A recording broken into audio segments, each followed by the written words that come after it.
us to go see the movie Tommy with Anne Margaret and Rodney Balcher. Remember that we all went to downtown Chicago and watched the movie. And it was one of his all-time favorite movies because he loved Anne Margaret so much. And I remember the moment we came home, first thing he wanted to do was reenact the movie. And he loved the part where Rodney Balcher was thrown into a mirror and there's this bubble bath scene. Well, he loved wearing her mother's heels and her robe and her champagne glass, and he'd roll around the floor, acting like he was bathing in a bubble bath himself, and he just loved being Anne Margaret. And he would play that over and over and over again. And I remember having so much fun because he was having a good time reenacting that and rolling around on the floor like nobody's business. You know what? Meryl Streep had nothing on him in those days. So, but anyway, Román, I love you, and I miss you every day. One of my favorite memories was when we went to see Dream Girls in LA, Los Angeles. It was a very good experience, and one thing I will tell you, Román loved to perform. That's one thing he did. When he came out, the first thing he did was he wanted to perform the Dream Girls, the main theme song. You know, there was one instance where they took us to Mexico, the ranch, if you remember. And we were, my grandmother had a big old corral. She had these 2 cows.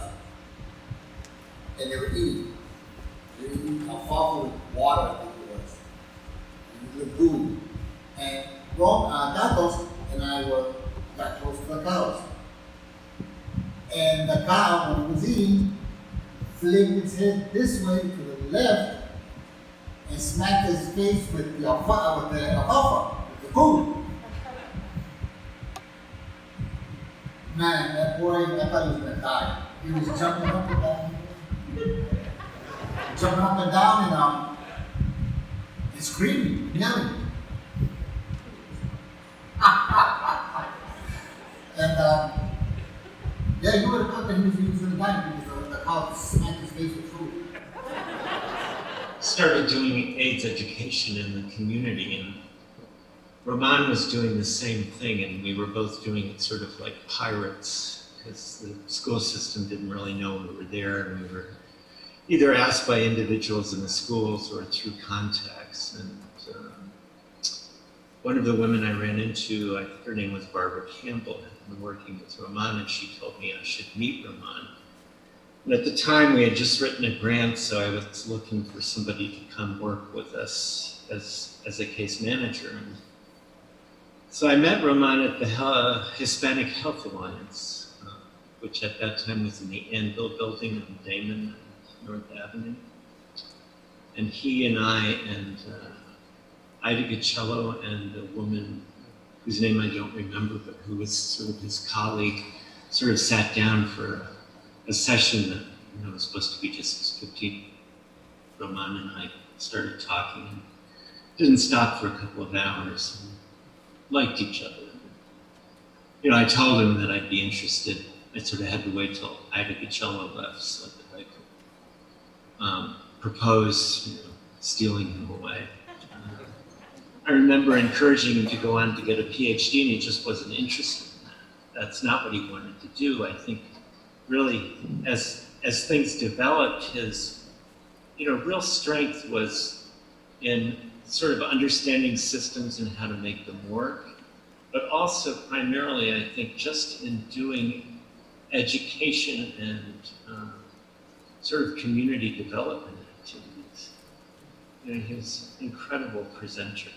I always admired the way he could stand up in a room, regardless of the audience, and with really remarkable clarity, explain sort of complex topics that were, I think, scary for a lot of people, and bring a level of comfort and real humor. Román, and I know you know this, is one of the funniest people I've ever been with. And, he had a humor that was both wicked and kind, and could go back and forth between the two really adroitly, and it was a real strength to watch him employ that. And I do remember one thing that was just incredibly touching. I got really sick at one point and was in the hospital and was paralyzed by a spinal cord infection and really didn't know what was going to happen to me. And I think Fred had told Román that I was there. And Román just bounced into the hospital in that way he can bounce, and just said, "Hey, David, how are you? We've got this." And he set up a relationship with case management and helped me get all the resources that I needed at a time when I was just so totally confused. And it was, he gave me back that day everything that I've ever given to him. So that's the kind of thing that's difficult to share, but it was just something that I'll always remember, and to this day, I'm just so grateful for having had Román in my life. ¿Qué puedo decir de Román? La primera vez que lo vi en persona que recuerdo fue en un evento en el restaurante Tania's. Creo que era un evento de alma y Román lo estaba amenizando y salió vestido como algo así como Chiquita Banana, y a mí me impresionó muchísimo ese hombrón grandísimo, sin ningún empacho, riéndose y haciendo burla de todo, ¿verdad? Entonces sí me impactó mucho el que pudiera no tomarse a sí mismo en serio. Mi último recuerdo que tengo de él en persona fue en el 2018 cuando participé en un panel en el United States Conference on AIDS, y estaba un poco nerviosa porque yo generalmente he estado tras bambalinas, ¿no? Con todos los aspectos administrativos de las organizaciones, y son muy pocas las veces que he estado en foros públicos. De manera que estaba un poco nerviosa y me acerqué a Román para que me diera un poco de guía. Y sí, definitivamente él me dejó saber, me dio información que afianzó la posición que tenía en ese entonces, y pude hacer mi presentación mucho más segura de lo que estaba compartiendo con la gente. Y eso es algo que recuerdo de él. Él era desprendido, él no tenía ningún reparo en dar de sí mismo para que otra gente brillara. Eso es algo que no vemos muchas veces. Muchas veces la gente que tiene conocimiento se guarda ese conocimiento para sí mismo, pero Román no era así. Y si lo viera ahora mismo, le diría que su impacto ha sido duradero, que lo que él trajo a la comunidad latina en específico, que es lo que ha sido mi relación con él, es algo que nunca va a ser olvidado, y que yo me comprometo a hacer lo mismo que él hizo, a ser desprendida, a dar del conocimiento que yo he adquirido, que adquirí de él también, y a ayudar a otras personas a que brillen para que nuestra comunidad siga creciendo. Te extraño mucho, Román, te quiero muchísimo. Bye. I met Román at the gym. He used to take my step class among other classes, and what was funny about Román was that he jumped over the step and never used his arms. So, and he lived with me for a little over a year and a half, and the basement bathroom was his. That's where Román did his business. He would do his nightly cigarette there. The other thing I was going to tell you about the gym is that I always look forward to seeing Román whenever he took my class, and I would come into the gym and I would belt out, "Román!" and he would try to say Florence, but I'm like, it doesn't work for my name, only yours. Sometimes I would roll my R's. And the other thing was, when he was living with me, was Román, for some reason, made the best coffee. Even if I tried to mimic it, throw a little chocolate in there, vanilla in there, Godiva, coffee would come out excellent. Sorry, I'm not holding to say we were enjoying our Rosh Hashanah dinner and drinking. Yes, this is Evan. I'm also a friend of Román, and also met him at Florence's class, and probably 26 years ago. He was a very good friend of mine. He actually helped me during one of my business adventures. He helped support me, so I appreciated him very much. He was a very good, funny guy, and I miss him very much. Román's smile is the thing that always drew me to him wherever we were, and he was my reassuring, steady rock at any social event where I felt uncomfortable, and he always offered his arm and his strong support to me, and I always appreciated that, and his way of just having a nice conversation. So we do miss him very much, and I hope that he enjoys the celebration of his life.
minutes, 525,000 journeys to plan, 525,600 minutes. How do you measure the life of a woman or a man? In truths that she learned, for the times that he cried, in bridges he burned, for the way that she died.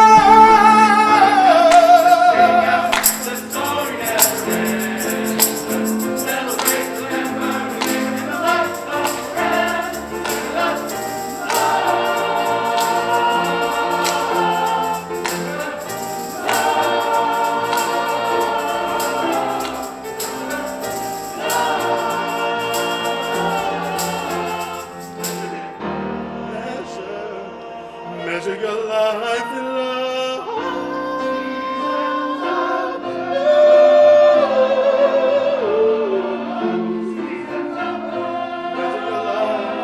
Measure your life in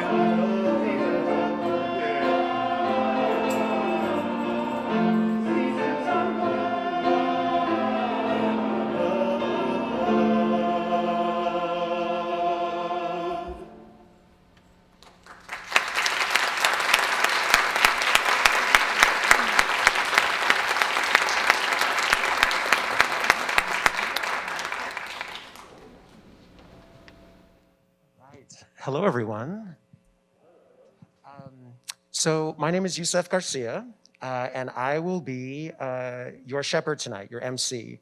I am not going anywhere, and what we are going to experience is a legacy of Román in 3 acts. The Goodman was kind enough to let us know that for folks who received PCR COVID tests within 72 hours of tonight and who are going to be speaking on stage, will have their masks off if they choose to.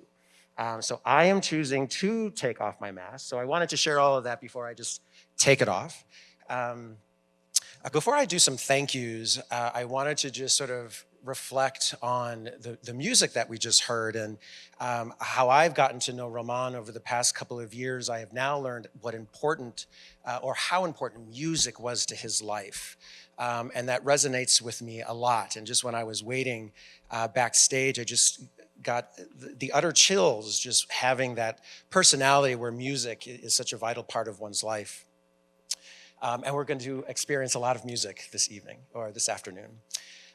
So some thank yous. I want to thank Dan Skelton, Román's husband, for entrusting everyone here tonight to enjoy this experience, trusting me to shepherd the story of Román's legacy in 3 acts. I also want to share with everyone, for the good of this group, a huge thanks to the planning family, I call them. I've been a part of many planning committees, and y'all were the most loving, empathetic, respectful group of folks, especially to plan such an event. So I just really want to bow to all of y'all. You definitely set an example. Huge thanks to Alma, the AIDS Foundation of Chicago, the Goodman Theatre for hosting us in this amazing venue, as well as Howard Brown Health. And of course, we would be remiss not to thank the Buenrostro family. Both the blood family and chosen family are here tonight. So just want to definitely have some reverence for all of the blood and chosen family, peers and colleagues that are in the room tonight. And finally, you may be asking, who is this Yusef person? Who is this dude on the stage? Fair question. And for folks who knew Román so very well, and I just got the pleasure to know him over the past 2 years with my affiliation with the AIDS Foundation of Chicago. And when I first saw him at a board meeting, this was about 2 years ago, I immediately, the first song in my mind that started playing was Madonna's Who's That Girl? I saw the bow tie, I saw those cheeks, I saw those eyes, and I said, she watches. She watches. And in a way that was so powerful, because for me, as a 4th generation Mexican American, I am just learning now that our people can hold power and transfer power. And that's what I saw Román do in a board meeting. The other element that I saw was his ability to not agree with maybe some board members or some stakeholders, but he was always able to get them on the bus, whether through humor, whether through his expertise, because he would shut people down. People would try to say, Román, this is how you need to do it. Román was like, honey, no. And that made such a mark on me. We only worked together 2 times, 2 projects. Total time, I was telling my husband in the car, maybe 2 hours, tops. But I can't remember another person who made such a remarkable experience on me. And an example of what I could become as a human, as a leader, and as someone in the community. Okay, so that's the context around who Mr. Garcia on the stage is. So also to set the stage. So again, we're gonna see a legacy of Román in 3 acts. And I have gone ahead and branded them, Act 1 as Formation. Act 2, Wings.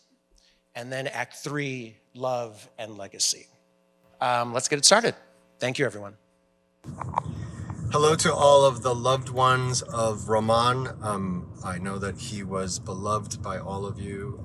It was shared with me that he was full of life and he brought much joy, and that he was a AIDS and LGBT activist since the 80s.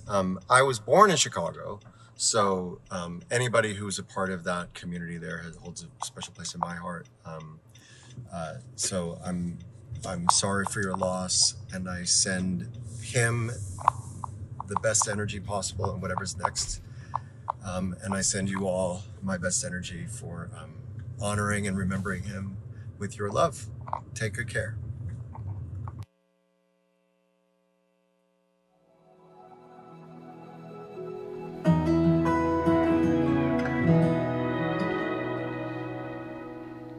Any events, any party, any get-together that he was at, you knew you were going to have fun. You'd like him right away. And he has such a nice, infectious laugh. He was the kind of person that, knew that that non-gay people were gonna assume he's gay, but he went there. He did not try to mask that. He almost went the other way. It just let the audience know, this is who I am. I'm arriving authentically. I'm not hiding who I am. He just owned that. It was like he had his show tune group, he had his aerobics group, he had his work crew. It was just like, oh girl, it's like a checkerboard. And he would make moves, but he orchestrated it so beautifully. You never felt like you weren't getting your time. When he embraced you, when he smiled at you, it gave you the possibility that you could be that happy too. I didn't realize, I didn't realize how important that is, or it was, until he wasn't there.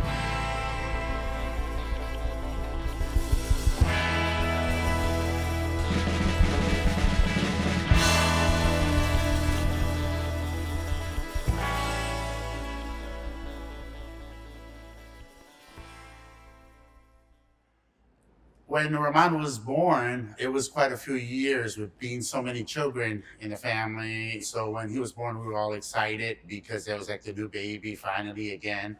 And we spoiled him rotten. I remember the house being cramped all the time and us, having you have a family of 7 or 8 of us, It's not a family anymore, it's a clan at that point. But it was always a good feeling in the house. It was never bad. It was nothing like that at all. I remember him always being super funny and he was my favorite. I loved being around him. He would come to the house when we were really young. We'd be playing with Barbies and he would be right there with us playing with the dollhouse and the Barbies and stuff. So that was super cool. The year before he left to California with my dad to go live, he begged me to dress him up as Dolly Parton for Halloween, which being the older gay brother, I obliged. Took him trick-or-treating, we had a good time. When we got back home, he didn't want to take his costume off until Dad told him. We were standing up for my Aunt Loopy's wedding. He was the ring bearer and I was the flower girl. He had this cute little black tuxedo on. And I had it was like a lavender orchid color chiffon dress. All of a sudden, everyone looks at us because we're right in front of the bride. My aunt is pretty much right behind me. And I was just terrified. And I just started crying. And what happened was I think he grabbed the basket and he took the ring bearer pillow and the basket of flower buds and he actually dropped the buds down the aisle and the wedding went on. And I remember him saying, girl, I would have loved to wear that dress. I would have done it proud walking down that aisle. And I just crack up every time I hear that. I can't remember how young I was, 5 maybe. There was a movie and it was coming out on TV. It was about these bee people. I saw the commercial for it. I wanted to watch it. But he wouldn't let me. And then I finally convinced him to let me watch it. And so we watched it. And I wasn't necessarily scared. I went to bed. He had these, like an Easter egg, the ones that you pull apart. So he put them on his eyes to make himself look like a bee person and came into my room and scared the living out of me. That's just one of the things. It sounds mean, but it was all love because he knew that I would enjoy it. When he moved to California, like I said, that year, I noticed him being a little flamboyant. I says, he's gonna be like me. Being a teenager, I had that connection with him. That's when he finally moved to California, and of course I miss him dearly. I miss all my brothers dearly when they moved to California because it was kind of a breakup of the family. They had moved there when my father retired from the steel mill. I was very fortunate that one of the times that I was going there to visit my dad, it was that weekend that my brother was going to be driven to Santa Barbara because that's where he received a scholarship to go to college. We're all driving him to finally check into his dorm, and it was a very cheerful time for us. We were very proud of him,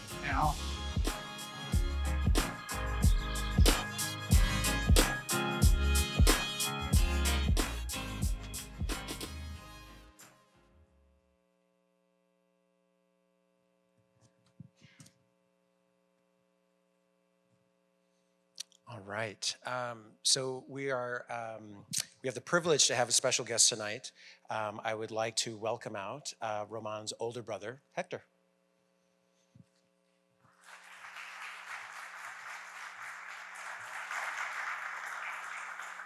Good evening, everyone. Thank you for being here on this special day. I would like to say a few words about my brother Román. We were all amazed by all his accomplishments, especially after reading condolence cards and letters from people that he met from New York to San Francisco, and how he touched their lives and influenced so many of them. I miss him so dearly, especially the times we would sing together our favorite songs. I like to quote words from and lyrics from this beautiful song called Que Bonito, How Beautiful, by singer and composer Rosario Flores. That sums up my feelings. Román, my dear Tatos, I love you. I will miss you until we meet again.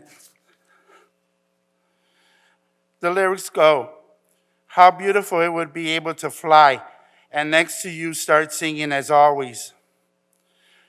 We both did together. That my body doesn't stop noticing, that your soul is always with me, and that from me will never depart. Thank you.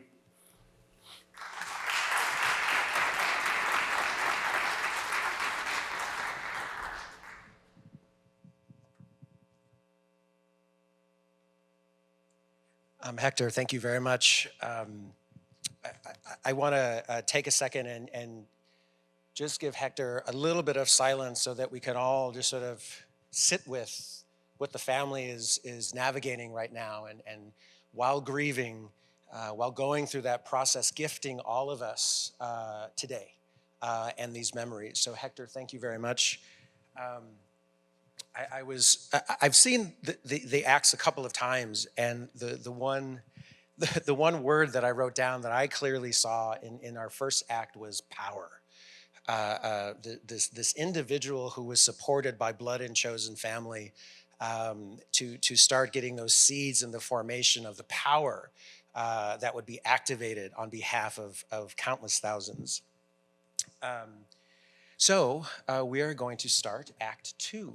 And Act 2, like I mentioned earlier, I've branded as Wings, and we're really going to see our beloved Román really start spreading his wings in truly tremendous ways, and also the tremendous amount of effort that he put into the AIDS Foundation of Chicago. And I also want to give a shout out to many of the AFC staff and team here tonight, both former and present, who are supporting Román. And I'm looking at one right now as well. But first, before we see that, we have two special cameos. Actually, one cameo and one very special performance. So Fernando, let's have our cameo, our special guest cameo, please. Hello, this is Cheryl Lee Ralph, and today I join you as you celebrate Román's life. It is a celebration of life. You know, loss is a terrible thing. And as my daughter always reminds me, grief is just love with no place to go. And so today I want you to remember Román. Chica, Román! As the one who brought joy into the room. One who was a highly respected LGBTQI AIDS activist there in Chicago. A man beloved. And what did you love most about him? Well, darling, he was a huge Broadway fan. I'm your dream girl. And I know Dreamgirls was one of his all-time faves. And why not? There was me in it. I know that I was told that he had a bootleg VHS version of the original Broadway cast. Yes, Román. Román! Yes, darling, that's how you watch Dreamgirls. And I just want to wish you all love, peace, and a place to put your love as you remember Roman. Carajo, que se dice Román. Today, thank you. I'm Shirley Ralph. God be with you.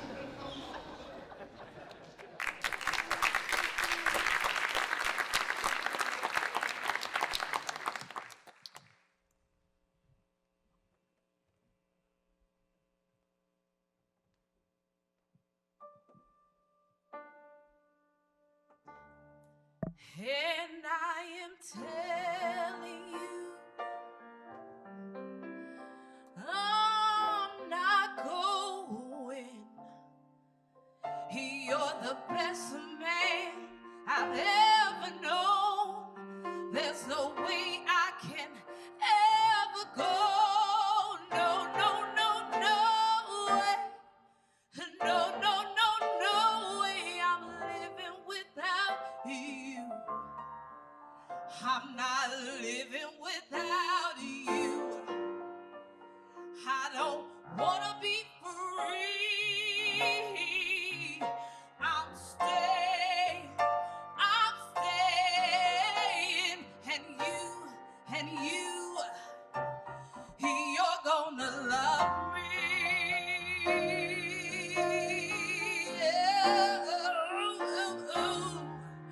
You're gonna love me.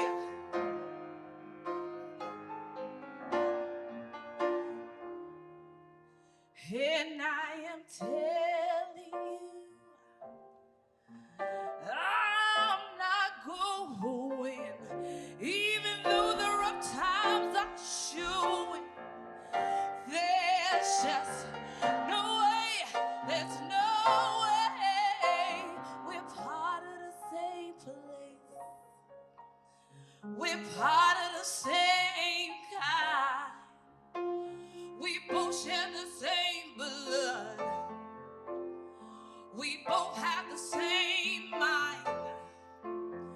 In turbulent times, we've had so much to share. No, no, no, no, no, no. I'm not waking up tomorrow morning and finding that there's nobody there. Darling, there's no way. No, no, no, no way. I'm living without you. Hey, I'm not living without you, not living without you. I don't wanna be free. Hey, hey, tear down the mountains, yeah, scream and shout. You could say what you want, I'm not walking now. Oh, stop all the rivers, pull, strike and kill. I'm not gonna leave you, there's no way I will.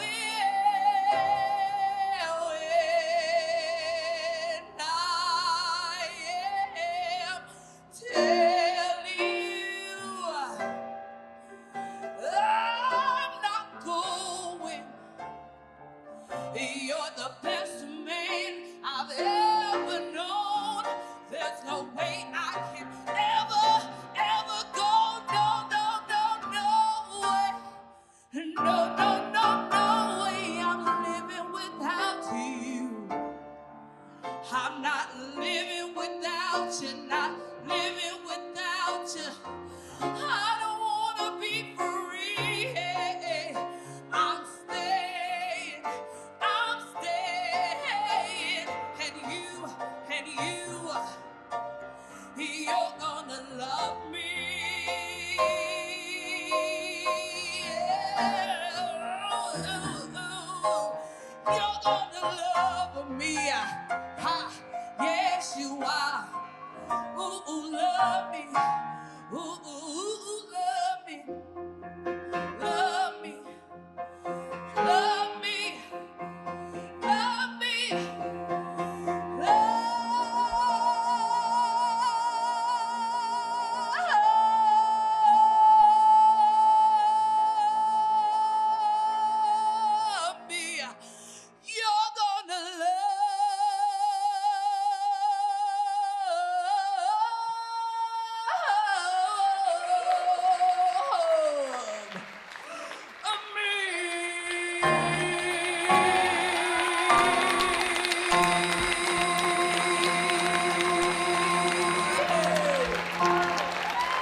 you know how there's the people you meet, you're like, oh, they're great people, right? And then there's the icons, the legends, the people that are completely rooted. That's the best way I could describe like Román. Super solid tree that knew how to bear fruit for community.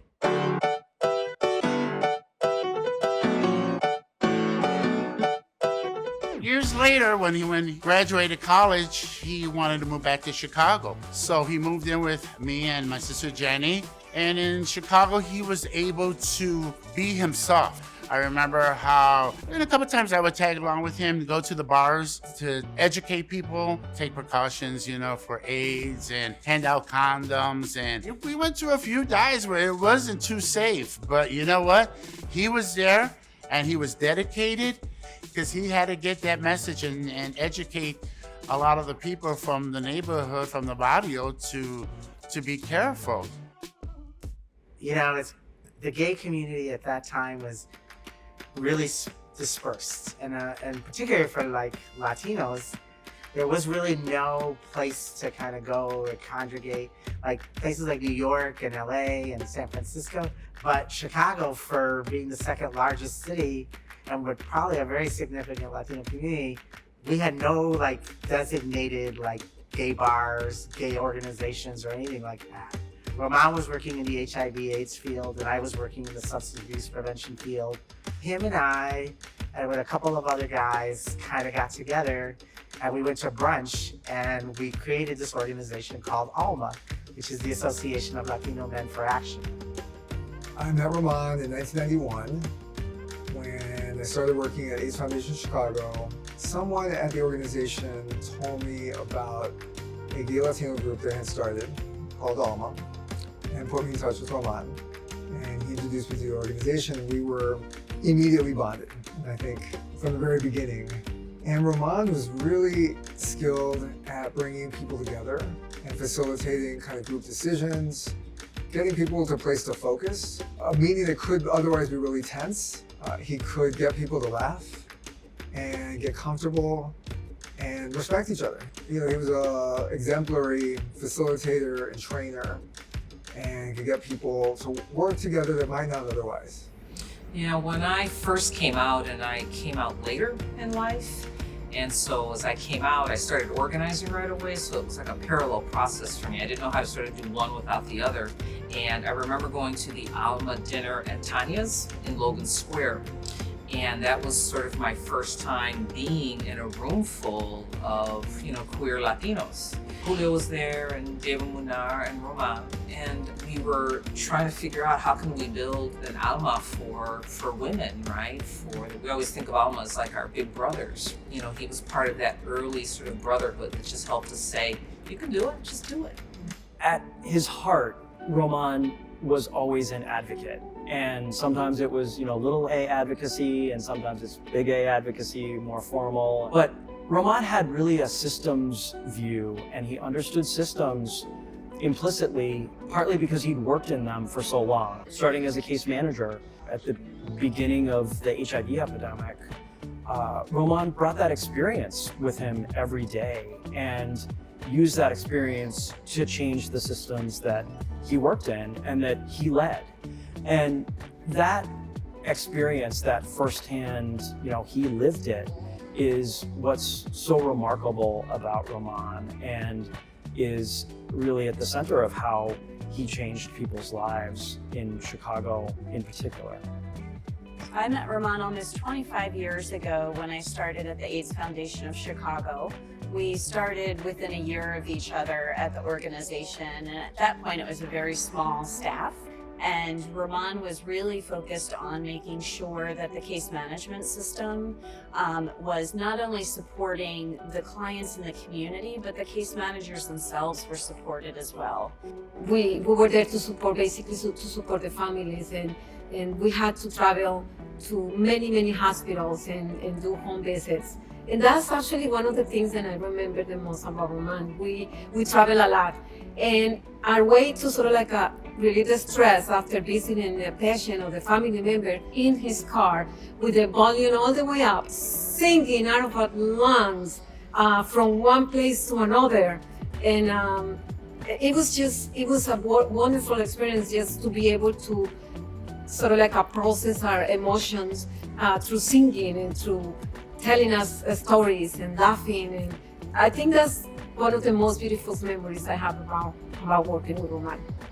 I started as a case manager working in the HIV field in 1999. That's really when I became close to him. I got to know him on a different level. You don't slowly learn who Román is. You know who Román is like the day you meet him. That's why I was excited to work with him because of my interactions with him when I was not working with him, when I was just in the field. He would start every meeting with an icebreaker that was just ridiculous. And, it got everybody to laugh and to be funny. We're working in the HIV field. We're working with people who are living with HIV, with substance use, mental health, all of these different things. Román showed that you could do it while still engaging with people, while still enjoying what you're doing and having a good time. Working in HIV is a very difficult job. And I wish I could tell you where I knew his passion and his energy came from. It's one of those things that I think it was just a gift, and it was a special gift that he had. He was incredibly compassionate towards people living with HIV as well as those who were serving them. And it's a tough job, and he knew that, having worked in the field. He had this really special gift of just being able to identify with individuals on so many different levels.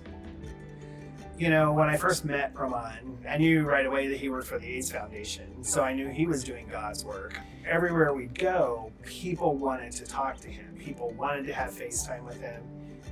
I guess I wasn't 100% aware of the impact he had. He was very quiet about what he did. He wasn't one who liked to talk about himself. As our relationship developed and I realized how special and important he was, I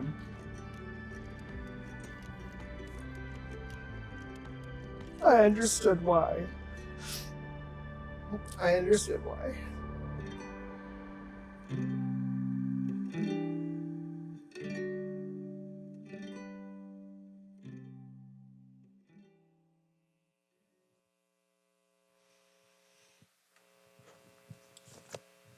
Ooh.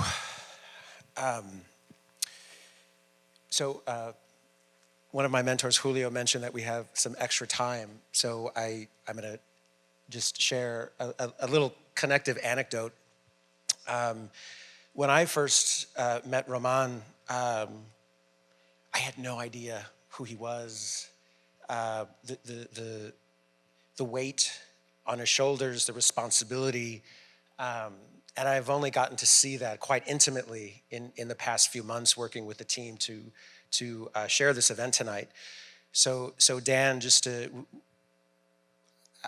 I don't want to ever assume that I understand, but I get it. I get a glimpse of that now. And I started to tear up in the back because though I wish I had more time with him, I'm so grateful of those moments that I was able to be exposed to the love that Román gave. And that's what I sort of saw in this act as a through line. I think Corey mentioned, not really knowing the source, and I just kept saying, oh, it was love. Maybe it was love. So thank you for entertaining that little anecdote. And now I'd like to introduce three amazing, fierce individuals, Julio Rodriguez, Cheryl Potts, and Franco Fischella.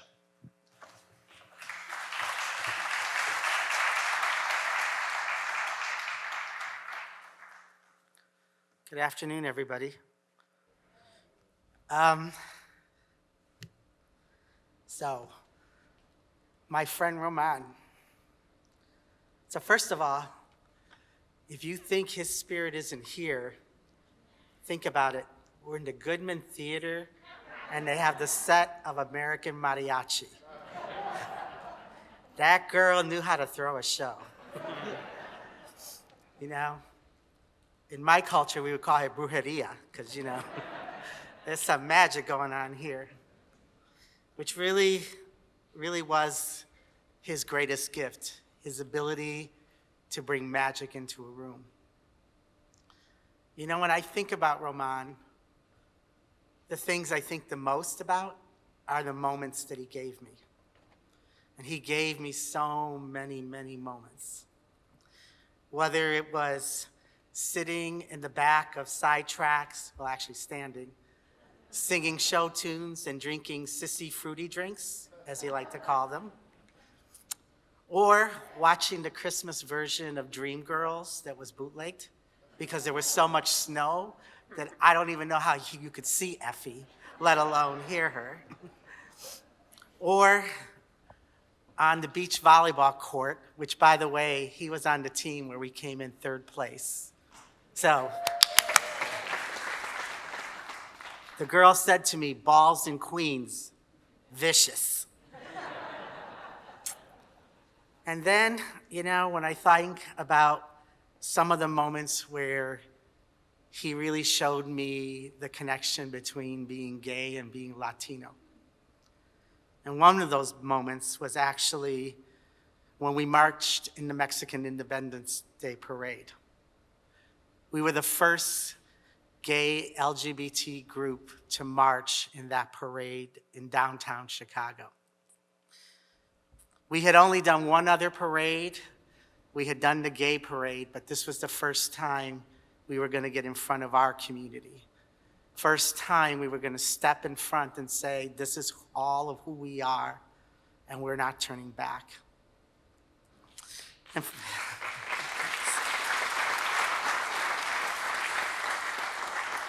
And for those of you who are organizers, you know that when you step out, there is no turning back.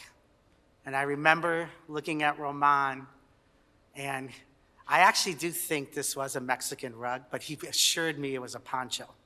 But I'm pretty sure it was a rug. As we walked down that route, I remember looking at him, and then a guy who I'm pretty sure last name was Murphy, shouted out a couple of words. And 2 older Latino women hit him and said, shut up. There are kids there. And I remember Román holding his head up and said, throwing his bambushka and going, girl, they got our backs. And it was in that moment that I realized that I could never be so proud than to share the route, to be a leader with, and in the company of someone who was so great and so loving and such an inspiration. And I miss him greatly, and every day I think of those moments. Thank you.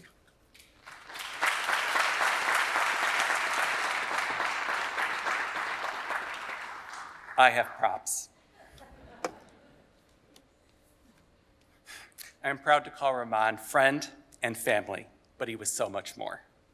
A brother, a sister, a confidant, and a true partner in crime. Julio introduced us in the early to late mid-90s. Sunday night show tunes at Sidetrack with Cheryl, turned into step aerobics classes with Florence, turned into Friday night movies with Hector and his son Alexis. We'd take trips to see musicals, mostly Dreamgirls, which we've seen in Chicago, New York, Milwaukee, and Seattle. On these trips, we'd visit local nightclubs, and on our last trip to London to see Dreamgirls, we went to the Royal Vauxhall Tavern. It was the Friday after Thanksgiving, the first day of the Christmas season in the UK, and everyone was wearing Santa hats. Holiday candy is everywhere, and they had exactly 1.5 Christmas music videos that they played on a loop constantly, 4 hours. And the 3 of us stood out like sore thumbs. Being American, 30 years older than most, and with Dan and Román dressed head to toe in flannel. But we had the best time singing and dancing. The staff absolutely hated it. But as you know, Wherever Román is, that's where the party is. And nobody puts Romy in the corner. One of the twinks turns to Román and says, "Never stop dancing." This became our anthem. Here's what I want you to know about Román. Román recorded every live musical theater performance he attended. Román was a master at the musical theater bootleg video. Buying, selling, trading. The quality of which was so poor that it looked like they had been recorded in a snowstorm. Román made mix CD tapes for us that featured photos of his favorite adult performers as the label. This is what Román taught me. Román taught me to be body positive and sex positive. He reminded me of the value of my biological family. And after a particularly tough breakup, Román made me believe, he made me understand that I deserved better. Here's what I want Román to know. Girl, nobody could have asked for a better partner than Dan, who stood steadfastly by your side and continued to hope even when hope was exhausted. When Román's cancer returned last year, I would spend the day with him so Dan could drive his mother, Janice, to Springfield. Román said, "Girl, you know we're not going to do anything, right?" And I said, "Girl, you know, I know." I was just grateful for the time to be together. We sat on the big red sofa and watched bad movies holding hands. At one point I said, "Girl, don't you dare die on me." Román said, "Girl, don't worry, I won't." And you know what? He hasn't. I know his memory endures in the leaders he's mentored and in his influence on the important work that this gathered community does. He lives in our memories and in our hearts. We've lost so much during the pandemic. The most meaningful way to honor those we lost is to live with honor. Choose compassion over callousness and dignity in the face of disdain. Uphold your principles when others compromise theirs. Be grateful for precious time that too many are denied. And girl, never stop dancing.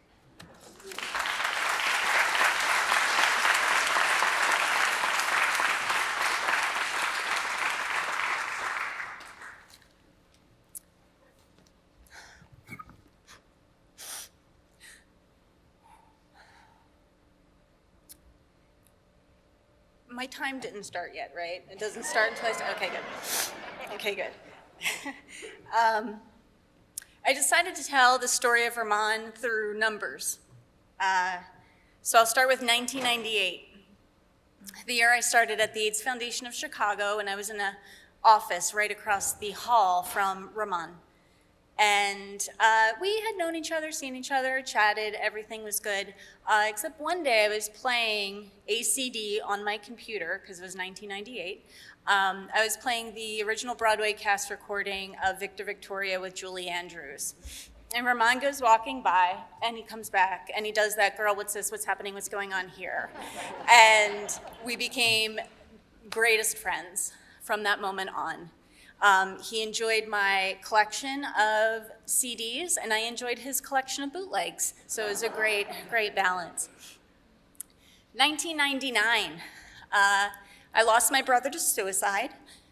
I was going through a very painful divorce, and I started in therapy dealing with the fact that I am a survivor of long-term sexual abuse.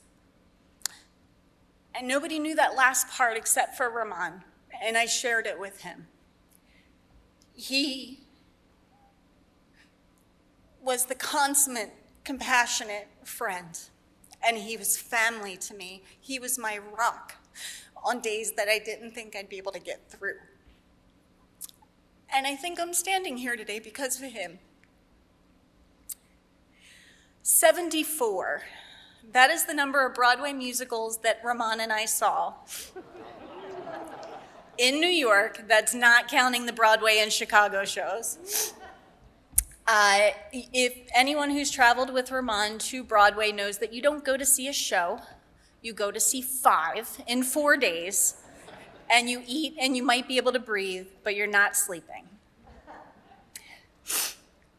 525,600 exquisitely choreographed dance moves at Sidetrack. On Sunday nights, I don't care if it was Thoroughly Modern Millie, whether it was Hairspray, whatever the musical number was, Román and I knew it. Turn, step, flip.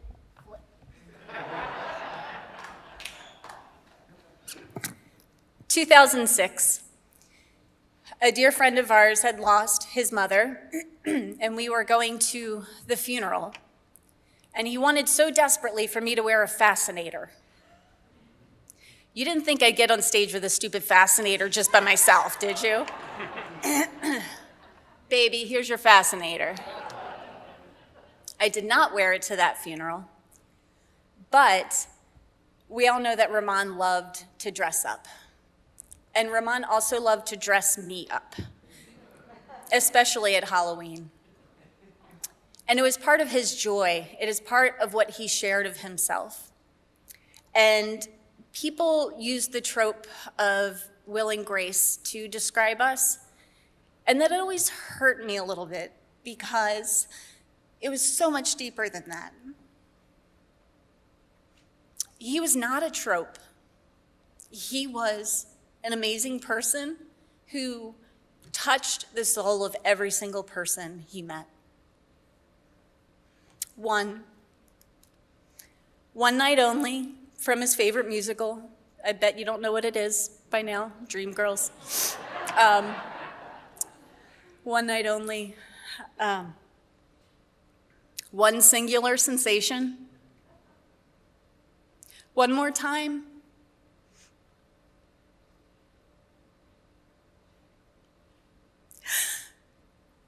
One more time to sit in that back corner of Sidetrack and just sing our lungs out. One more time on the volleyball courts and then heading to that late night movie because he always had to catch it when it opened on Friday nights. One more time of just hearing him say, "I love you, baby." Don't cry for me, Argentina. The truth is, I've never left you.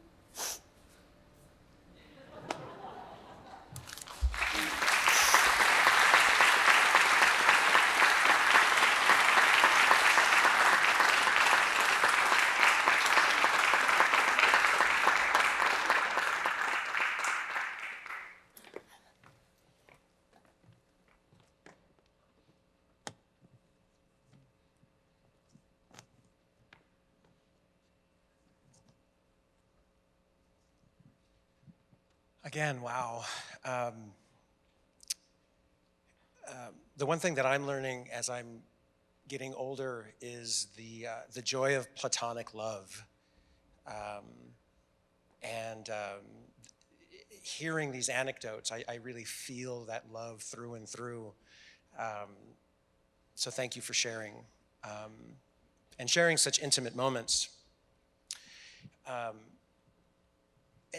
David, Ernesto Munar, when you mentioned, I think it was you during the last clip about, or maybe it was Julio, going to brunch. And then that was where the catalyst of Alma came up. And I love that still to this day, some of the best ideas happen at brunch, even after all these years. The other thing I was thinking about is that Román was the go-to person. He was the confidant, he was a lover, he was a best friend. He was the person you would go to the office and let me raid your bottom drawer of treats and just talk. It gives me so much hope to know that these anecdotes can fill our hearts and that we'll walk away with them, with this legacy that was this man full of love. And on that topic of as we leave tonight, or as we leave this afternoon, I want everyone to consider going a bit further. And on your playbills that you have, there's a QR code. And that QR code will give you more information to a larger strategy that's at play. And we have partnered with Howard Brown Health, AIDS Foundation of Chicago, as well as Alma, to really leverage this moment, leverage our emotions, leverage our resources, our time and treasure, to raise $100,000 that will go towards the new health clinic, the Howard Brown Health Clinic on North Halsted. And specifically, what we'd like to do is ask everyone to consider scanning the code, giving, to help us name a vital wing of that new clinic after Román. So I just urge you all to consider that, scan that code, and know that your support will help Román live in perpetuity, well beyond this event. So now we enter the final act, which is all about love and legacy. And this is such a profound moment in our time together, because what we really get to see, again, I go back to that word love, and that love was the through line for Román's relationships, his interactions, his work, his impact. And I'm very grateful that for such a short moment, I was able to experience that. But first, we have a very special cameo indeed. Fernando, please do the honors. Hi, my name is Harold Phillips, and I am the White House Director for the Office of National AIDS Policy. And I'm honored today to talk just for a few minutes about mine and many of yours, dear friend Román. I met Román in the late 90s. I was a project officer at HRSA under the Ryan White program and was the project officer for the city of Chicago. In the late 90s, we were shifting as an agency and also as a country to a new model of case management that was very medical focused. And as a project officer, it was difficult to understand the paperwork because at that point, Chicago had a very complex and integrated system of case management, which Román had been key and instrumental in helping to craft, and also thinking about ways to center that model of case management with people living with HIV at the center.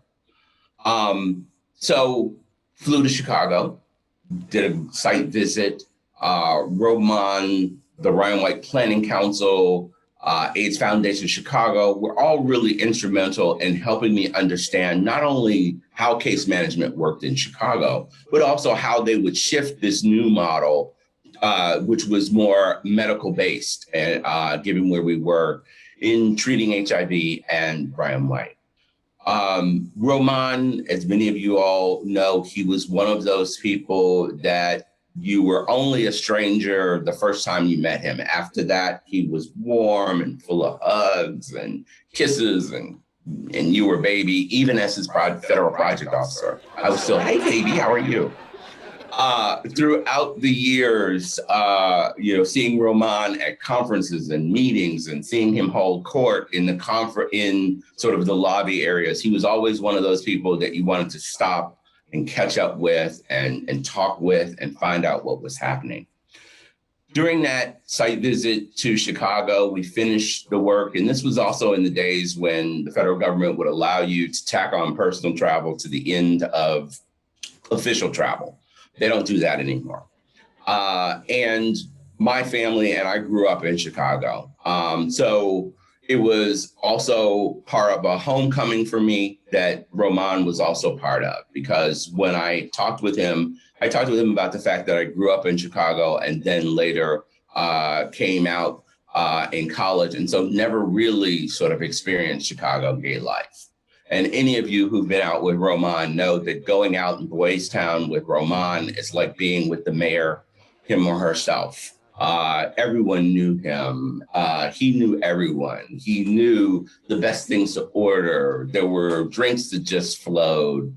And he just really had this warm heart that he enveloped the city and the city enveloped and loved him.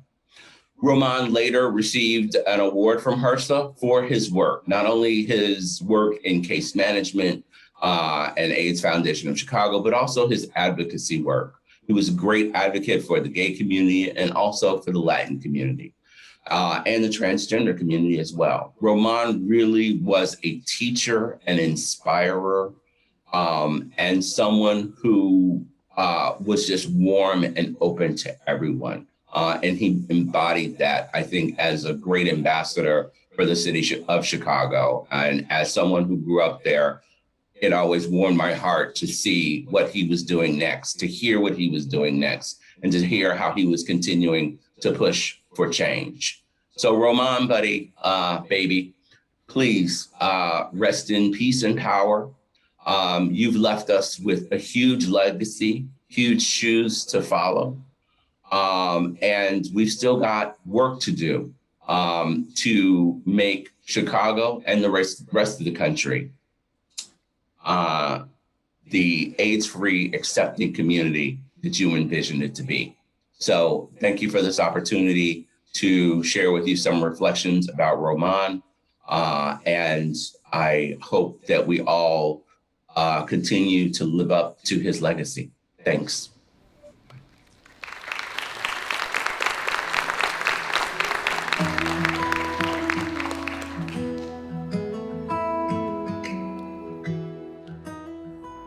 So I had gone out one night and I had run into him at another bar. And then I ended up at a bar called Little Jim's, sitting at the bar, and he came in and sat down at the bar stool right next to me. And we started talking and continued our conversation. I think it was interest immediately. I think, for all I know, maybe he followed me to the bar. I don't know, which was great because I really liked him. He was a sweet guy, super nice. We seemed to get along. We hit it off. We both had the same humor. We met the first night, and we were pretty much together after that first night on a regular basis, but it went pretty quickly. It was pretty much from the very first night we were together for the next 16 years. Like, I loved him from the very beginning because of his personality and the warm person that he was. And I can't honestly tell you that I remember exactly when I knew, but at one point we both agreed that, we definitely wanted to spend our life together. And it wasn't important for us to get married, but then when gay marriage became legal, we decided to do it and just decided it was the right time. A lot of people felt like we should have some sort of big ceremony, and that wasn't really our thing. We decided we were going to go to City Hall and get married. So it was very small, and the plan was we would always have a reception on our 5th year after being married, but unfortunately Román didn't make it. He passed away.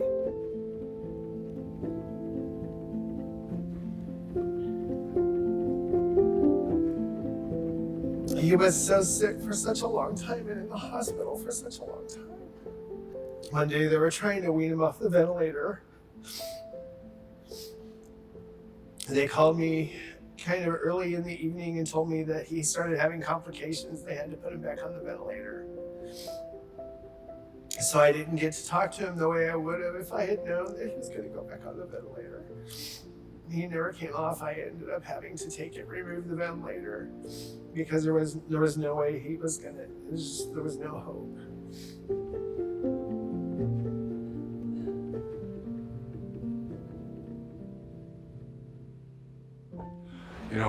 With Román listening, I'd want him to know how powerful he was, how magical he was. I was lucky to know him. He will come and go in life working this lesson. And he deserved to live a lot longer. I should force that I miss him. That I wish I spent more time with him. He can rest assured that he's not gonna be forgotten. It's just impossible to forget. I miss him.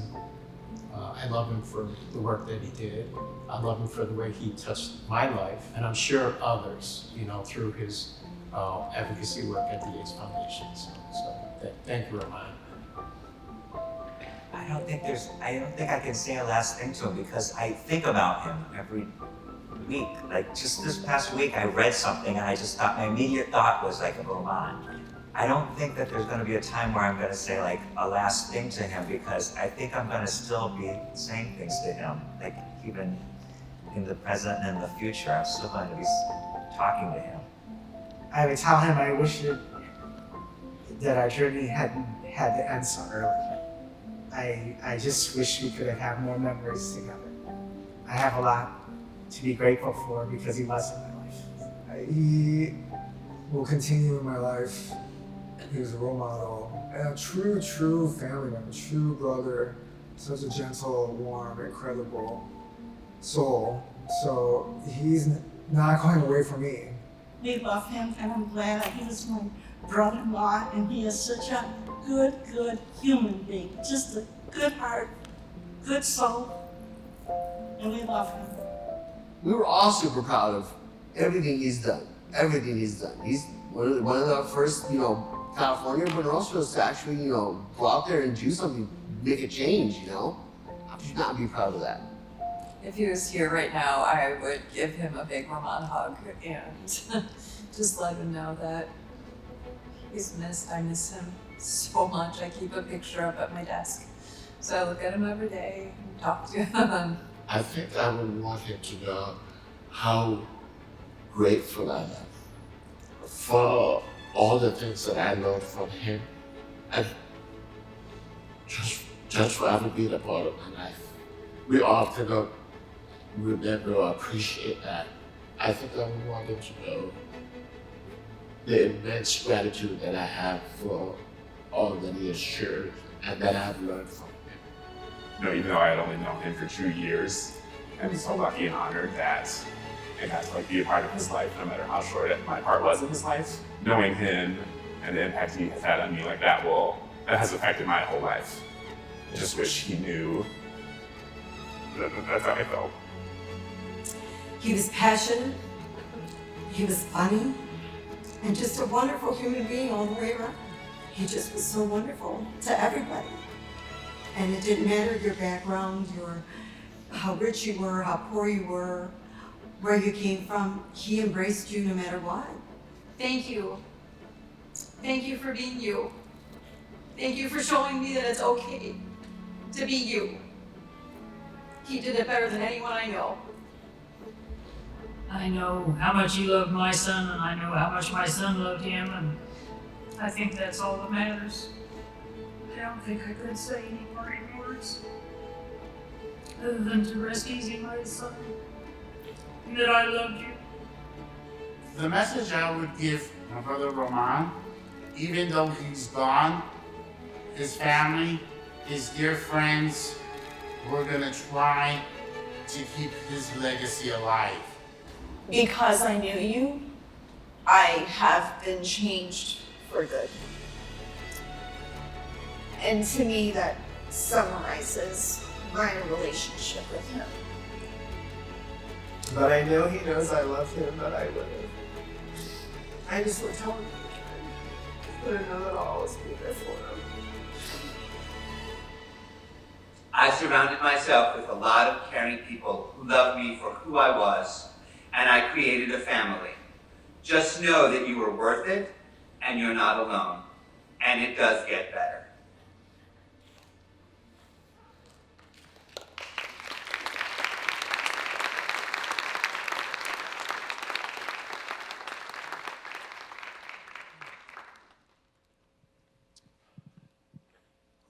I would like to just let everyone have a second and take a deep breath.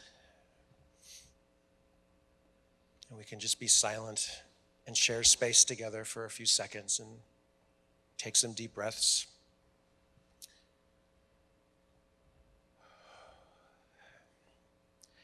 As we start to bookend the acts, before I introduce the next three folks who will also share their stories, for my family, typically my elders, when they pay visits, come in the form of birds of prey, specifically a falcon or eagle. And this morning when I was telling my best friend what I was going to be up to this afternoon for this event, lo and behold, a brown spotted hawk flew right past me. And we made contact and eye contact, and I could tell that Román and our elders are reaffirming that we are doing right by the folks who we are saying goodbye to. So with that said, I would like to introduce three beautiful people: Ileana Gilliland, David Ernesto Munar, and Adam Conway. Adam, did I mess up your name? No, sorry.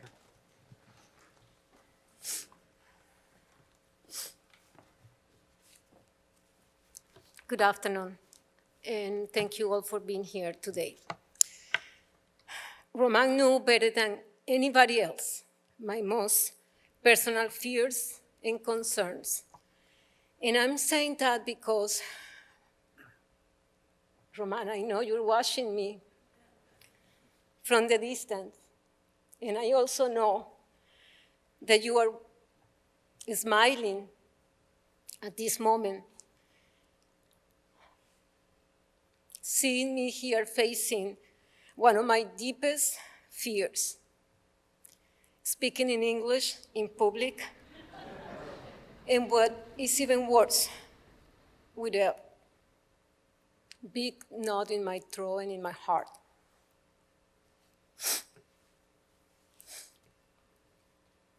I want you to know, Román, that this is not the only fear that you helped me to face since I met you back in 1992. And for that, I am eternally grateful. I was new in USA, recently moved from my country, Colombia. Didn't know anything about this country, the culture, the language, and much less about HIV or AIDS. I was literally petrified, lost, confused, and very depressed until I got involved with the HIV program, and luckily, I met Román. From the very beginning, he started showing me that it was possible to live a happy life away from your roots, your friends, and your family. In 1994, I started working as a case manager at 80 Family Health Center, where Román was my supervisor. We were in the middle of the AIDS pandemic, constantly losing beautiful people and facing the community ignorance and fear about HIV.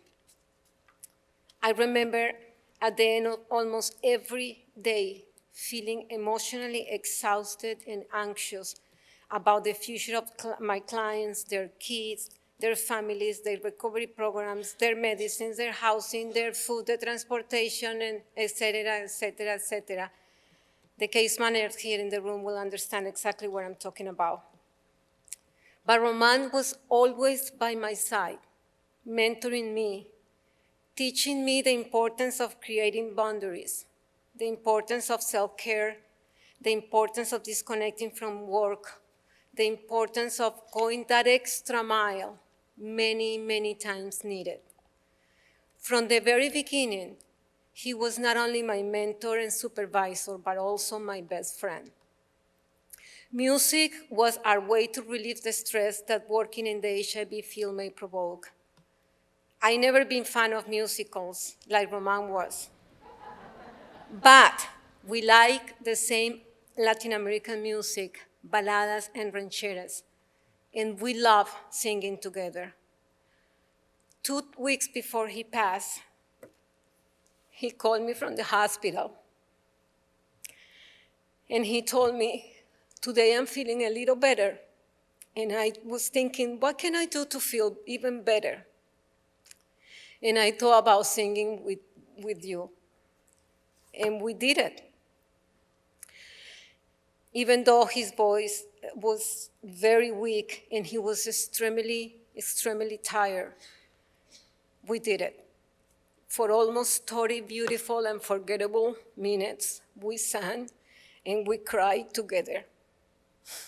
Vamos al Noa, Noa, Noa, Noa, Noa, Noa. One of his favorite ones. He always was smiling. And that day, that particular day, he asked me to always remember him singing and smiling. If he were here tonight, I will thank him for choosing me to be his friend. It was a true honor. I will also tell him that I'm doing my best to keep going singing and smiling as I promised that day. I would like to finish saying that it's not a casualty that the beginning of Román's professional career was associated with two agencies, Calor, which means warm, and Alma, which means soul, because that's exactly what Román Buenrostro is, a beautiful, warm soul. Thank you.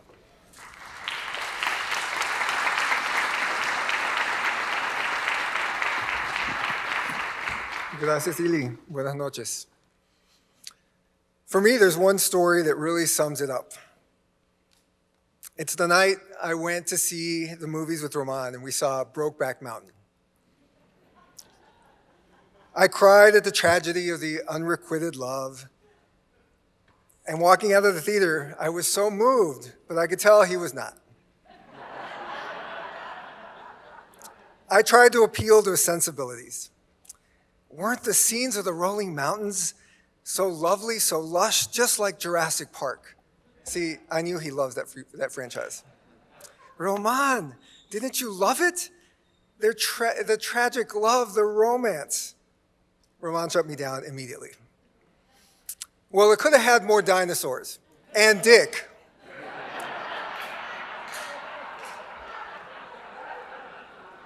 From that moment forward, I pledged to rank every movie, past, present, and future, on Román's superior dinosaur and dick scale. Román and Julio, that one over there, taught me how to throw shade. That deep, quick, and cutting shade that never actually crossed the line to insult. It went right up to the line. It hugged, but didn't cross. The kind of shade that said, I see you. I know what you've gone through. I've been there, and we can laugh about it. For 30 years, Román was part of my chosen family. Before I ever had a car, Román would pick me up from home or work, and we'd hit the gym, the dance club, find food, or just watch bad TV. He loved those B-rated movies and horrors. He loved a good scare. I remember him cheering for the villains, or the dinosaurs, whatever was the case. And during our adventures, he would coyly signal, hey, that's my husband over there. Oh no, wait, that's my husband over there too. He secretly dated them all, but really he just longed for a man of his own. In our younger days, he doubted if he would ever find his own Prince Charming. That all changed the day he met you, Dan, the most important person in his life. You gave him unconditional love, and he died knowing he was cherished and with you by his side. And for that, I'm eternally grateful. From the day we met, I felt at home in Román's company. We didn't grow up together or attend the same schools, but our lives had many of the same contours. We cherished kinship, but struggled with family dynamics. We endured childhood taunts for our weight and mannerisms. We cherished our rich Latin culture, even the parts that sting. And we were determined to help others, desperate to save ourselves in the process. He called me loca, chica, Miss Thing, mujer. And I served it right back. But mostly, he was just my Romy. In our silly times, we played patty cakes with each other, just like the little girls in the movie The Color Purple. You and me shall never part, Maki Data. You shall never depart from my heart, Román. I love you. Rest in peace, sister, my dear friend.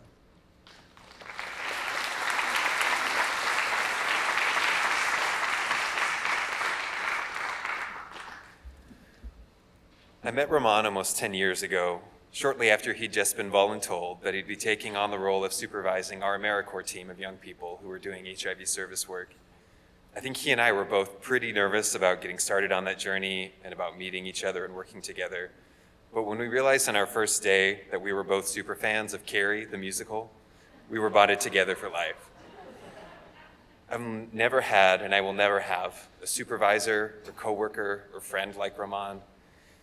He had that personality that just fills up the entire room, but it never pushed anyone out. It never suffocated you. It somehow just invited everyone in and created space for more people. And whatever work we were going to be doing that day, Román always brought an infectious joy and an amazing energy to it. His spirit is what made the work sustainable, and I know it helped me look forward to going to work on a day when I knew I'd have to do hard things. Román was the type of coworker and leader who warmly invited you into his home, who showed up to do the unglamorous work even if he didn't have to be there, who enthusiastically shared everything he loved with you, who was wildly generous with his candy drawer, who was willing to give you a ride anywhere as long as you'd sing along to Patti LuPone with him, who made you laugh on your heaviest days. And it was important for him that those of us who were coming into this work in the 2010s, that we knew our history, about all those who fought before us, about all those that we'd lost. He never hesitated to share his own story with us and his own memories, to shepherd us into the work with all of the spirits that he carried. He was the type of person who always showed up every day for the work he cared about, for the people he cared about, and he did so with a smile on his face. A new cast recording he couldn't wait to tell you about, a new bootleg he couldn't wait to share. And I know with his generosity of spirit and his sense of humor and his inspiring leadership, Román went on to nurture several teams of AmeriCorps members who went on to become HIV-informed and queer-competent doctors and nurses, therapists, social workers, public health professionals. Román created a legacy of healers and advocates that went beyond his own amazing work that he dedicated his life to.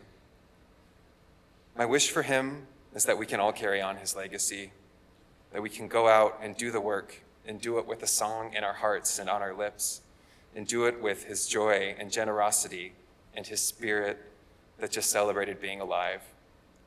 We love you, Román. We miss you, and we'll never forget you. Thank you.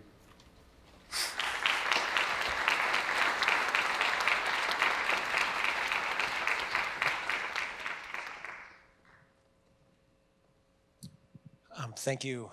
Thank you, all three of you lovely individuals. And now I would like to introduce Román's husband, Dan, as well as some of Román's chosen family who were directly responsible for planning this event today.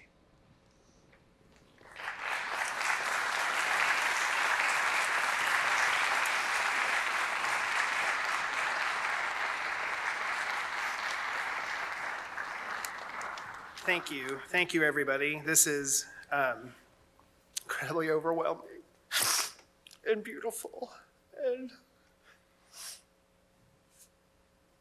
I still can't get past the fact that Román passed away, but I just want to thank everybody for being here. In case some of you who don't know me, my name is Dan, and I'm Román's husband. I need to thank my mother, Janice, and Román's brother, Hector, who carried me and us through the darkest times in our lives. I don't know how I ever would have gotten through the last year without you, and I don't know how I've made it through without the both of you, and I appreciate it very, very much, wherever you are. Oh, there he is back there. And my mother, Janice, is over there. I want to thank the wonderful group of friends here who are here with me now on this stage that gave up their personal time and used their talents to help me coordinate all of this. I can never repay or thank any of you for everything you've done. I mean that.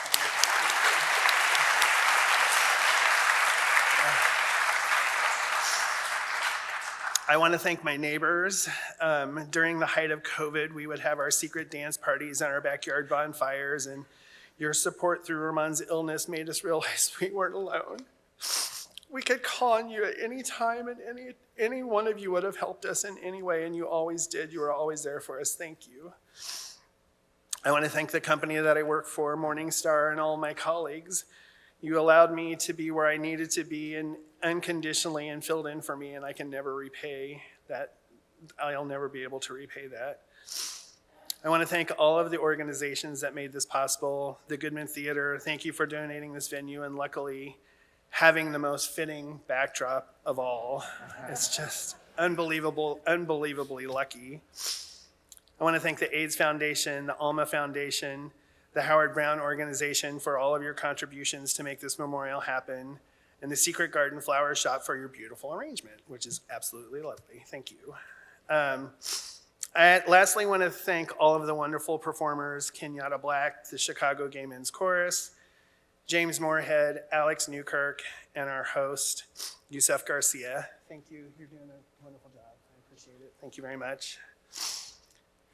I want to thank all of you for being here today and helping me and the LGBTQ community honor Román in such a wonderful memorial.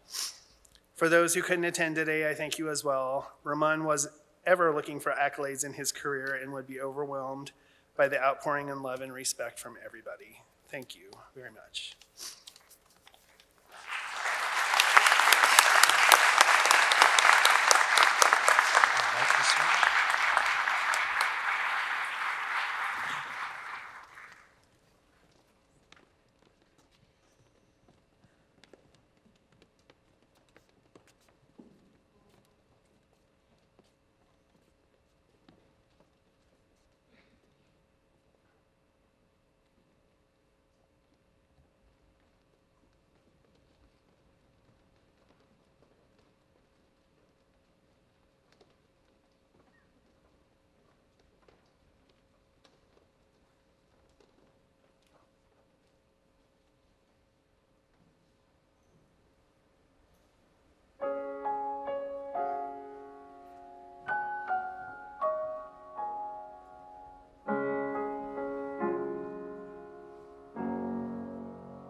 right, everyone. Well, we have come to the conclusion of our event tonight, or this afternoon.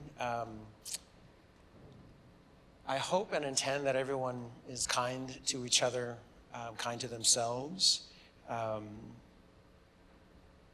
just take some time to reflect what we've experienced this afternoon. With that said, I bid everyone adieu. So thank you very much, and thank you. Good night.